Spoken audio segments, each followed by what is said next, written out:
હું થયું તુલસી બહુ? મારો ગોવિંદ કઈ બોલતો નથી, હાલતો ચાલતો પણ નથી, શ્વાસ પણ નથી લેતો.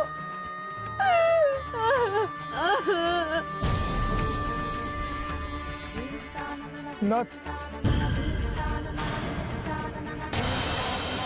આનામાં જીવ નથ.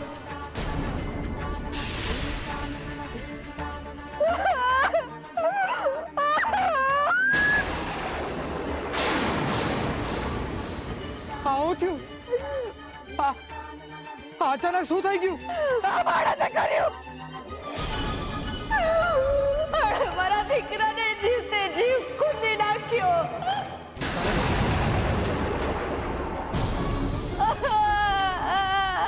ગોરા, ગોરા, આ તો હું કર્યું મારા ભાઈ? પોતાના પેટના જડિયા દીકરાને તો ખૂંદી નાખ્યો.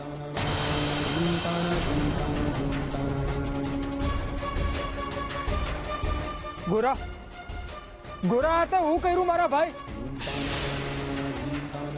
પોતાના પેટના જડિયા દીકરાને તો ખૂંદી નાખ્યો. ગોરા,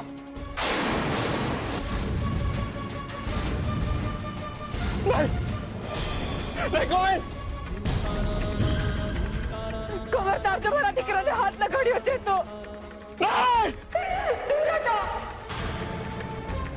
ભજનમાં તમે એવા તો કેવા લીન થઈ ગયા કે મારા દીકરાને જીવતે જીવ ખુદી નાખ્યો. ગોવિંદ,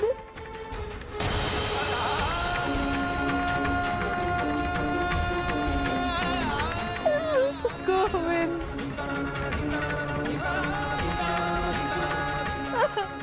ગોવિંદ, ગોવિંદ,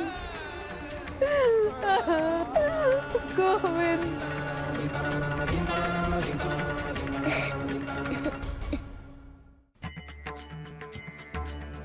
ભાઈબંધ, આ હંગે શું થઈ રહ્યું છે? શું તમારું બિહામનું સપનું છે?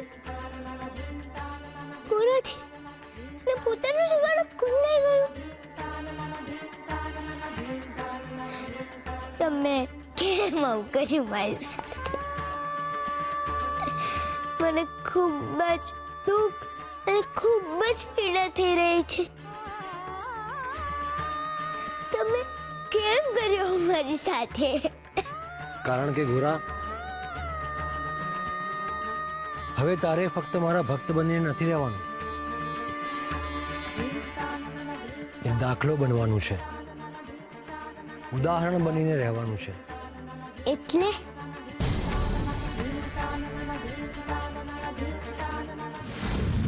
શું? પૂજારી બાપા, મને ખબર છે કે આપણા સંબંધમાં તિરાડ પડી ગઈ છે, તોય મને એમ થયું કે આ સમાચાર પૂજારી બાપાને દેવા જ જોઈએ. આ ગોરાબાએ પોતાના જ બાળકને પોતાના પગ નીચે ખૂંદી નાખ્યું છે. એમ કેવી રીતે પોતાના બાળકને ખૂંદી શકે માણસ? એમની આદત મુજબ હરે કૃષ્ણ ભજન ગાતા ગાતા, અને ઈ વખતે ઈની બાયડી મારી હારે બાજવા આવી હતી. પત્યું હવે આવશે બે ધણી ધણિયાની જમીન પર. તોય હું છું ને, એ લોકો ક્યાં છે અત્યારે? એ ત્યાં બેઠા બેઠા રોવે છે, અને તુલસી ગોવિંદ એનાથી અલગ જ નથી થવા દેતી. બાપા, પૂજારી બાપા, મને તો એવું લાગે છે કે આ શોકમાં ને શોકમાં તુલસીની ડાગરી ચસકી ન જાય.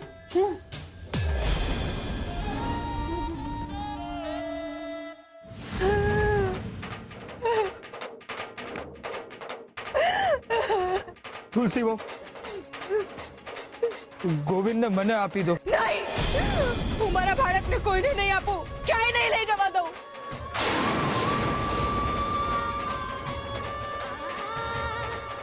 તુલસી બહુ, એનું પ્રાણ પંખેરું ઉડી ગયું છે. હવે એની અંતિમ ક્રિયા તો કરવી પડશે ને.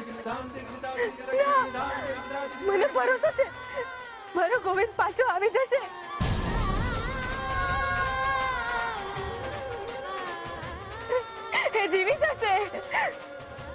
મને વિશ્વાસ છે, મને ખબર છે હું એને ઘડીક વાર ઊંઘ આપીશ ને તો એ જીવી જશે.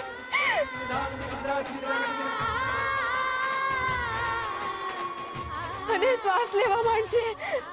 તમે બધા દૂર હટો. મારો ગોવિંદ પાછો આવશે તો એને શ્વાસ લેવા જોશે, લેવા જોશે. સકરી કાકી, તમે જ સમજાવો ને તુલસી વહુને. તુલસી, આ ગોવિંદ હારે આપણો ઋણાનો બંધ પૂરો થયો અને એ માયા લગાવીને હાયલો ગયો. તુલસી બેટા, એ તો હરિનું બાળક હતું અને હરિ પાસે વયું ગયું. એ ગયો અને હરિના ધામમાં રમતો હશે બેટા. એને રોકીશ નહીં બેટા, એને જવા દે. હરિના ધામમાં હશે એમ? હરિ કહે એમ? તો હવે હરિ જ મારું બાળક મને પાછું આપશે.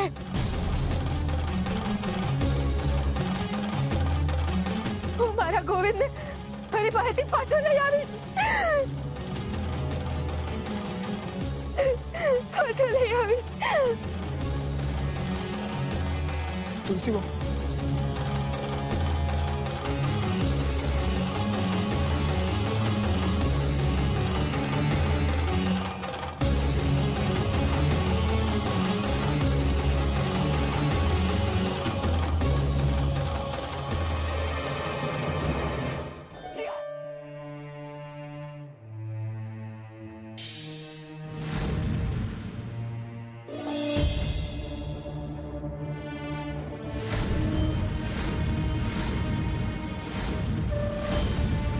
તમે જ મારું બાળક પાછું લીધું છે ને? મને મારું બાળક પાછું જોઈએ.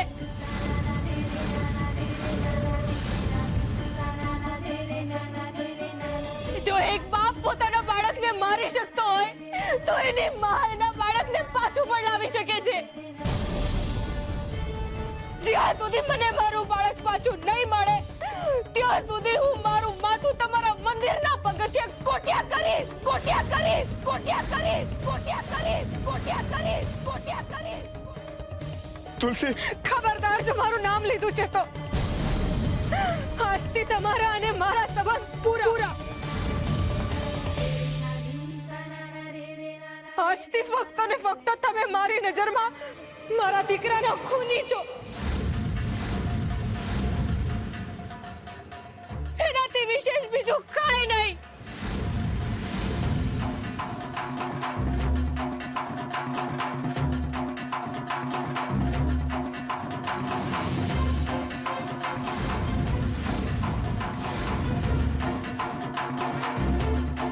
હરે કૃષ્ણ.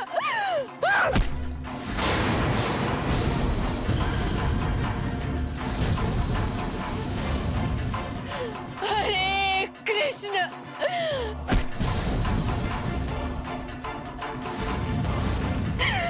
હરે કૃષ્ણ.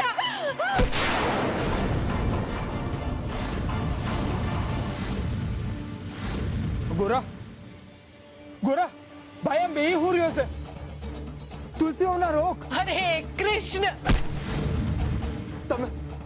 તમે લોકો કોઈ કઈ કરો, દયા કરો.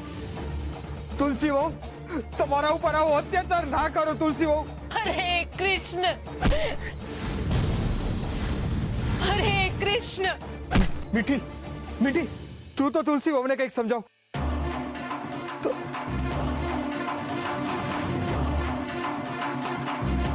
શકરી કાકી, હાથ જોડું છું, તમે તો તુલસી વહુને કઈક સમજાવ. પૂજારી બાપા, તમારા મંદિરના પગથિયે આવું થઈ રહ્યું છે. તમે તો કંઈક કરો. આ રોકો ને તુલસી વહુને. હે ભગવાન, હું શું કરું? તુલસી વહુ, બહુ થયું, હવે બંધ કરો. હરે કૃષ્ણ. શ્રી હરિ નમો નારાયણાય.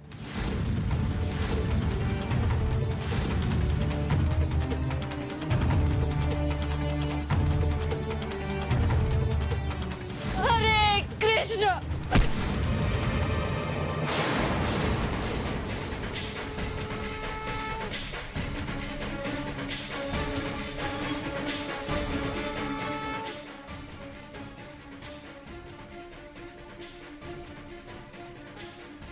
હે માં, આપની ક્ષમા માંગુ છું, મને માફ કરજો.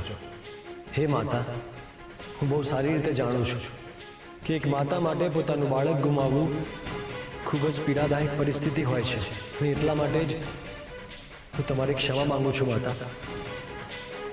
કોણ કોણ છો તમે? હું પણ મારી માતાનું એક બાળક છું.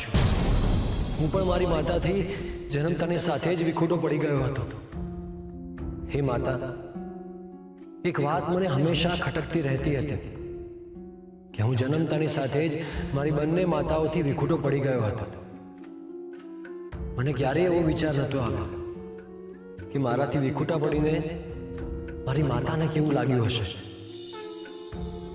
પરંતુ મને અત્યારે સમજાય છે કે જેવી લાગણી તમને અત્યારે થઈ રહી છે, એવી જ લાગણી મારી બંને માતાને હું એમનાથી વિખૂટો પડ્યો ત્યારે થઈ હશે. કોઈએ તમારું હૃદય શરીરની બહાર ખેંચી કાઢ્યું હોય એવી પીડા થતી હશે ને તમને? મને કેમ એવું લાગે છે કે હું સાક્ષાત હરી સાથે વાત કરી રહી છું? કારણ કે તમે માં છો, અને માતાને એના બાળકની ઓળખ આપવાની ના હોય, એ તો એના બાળકના પગરવ ઉપરથી જ એને ઓળખી જાય. સાચું કહ્યું ને તુલસીમાં? માં માં શબ્દ બોલી શકે એટલો મોટો એ તમે ના થવા દીધો મારા ગોવિંદને. હરી,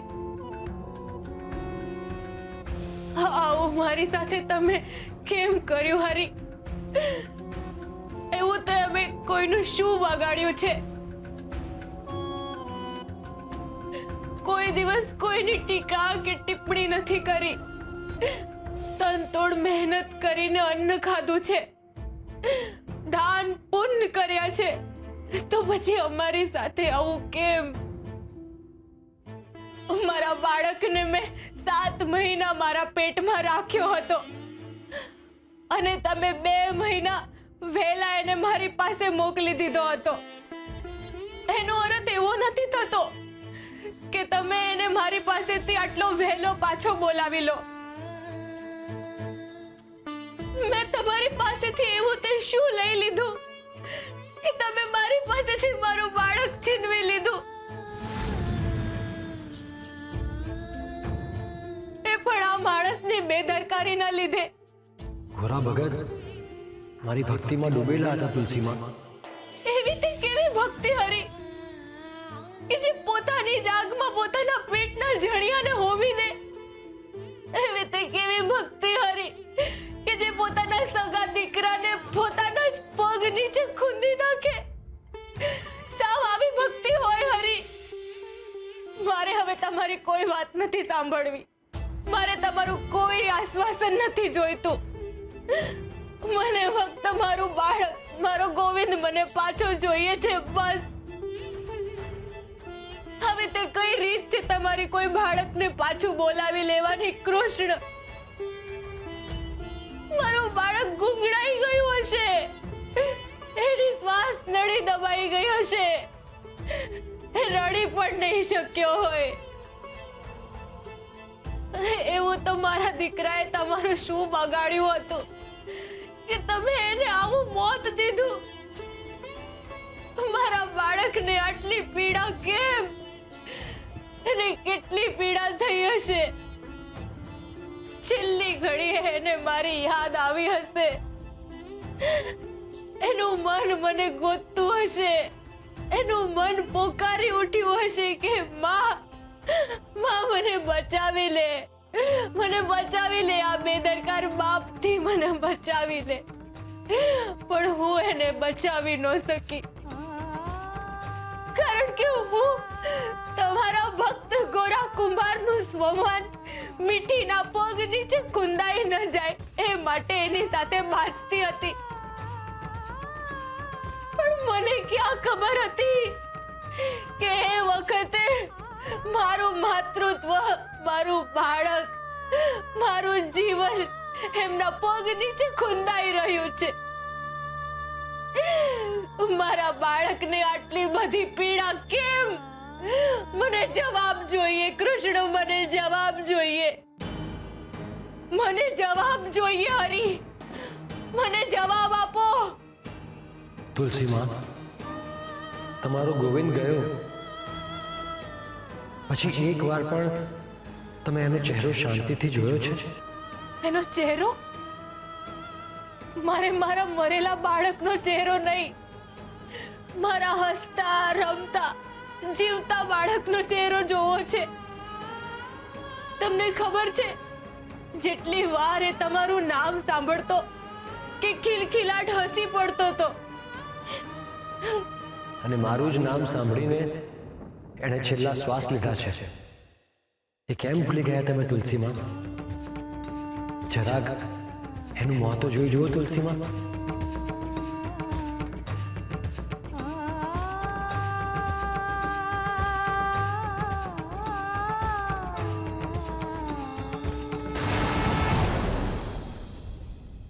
મંગળ અમંગળ સદાય બધાને માટે સારું વિચારનાર, ઈશ્વરનો માણસ બનીને રહેનાર અને સાચા હૃદયના માણસ સાથે પણ શું ક્યારેય ખોટું થાય છે?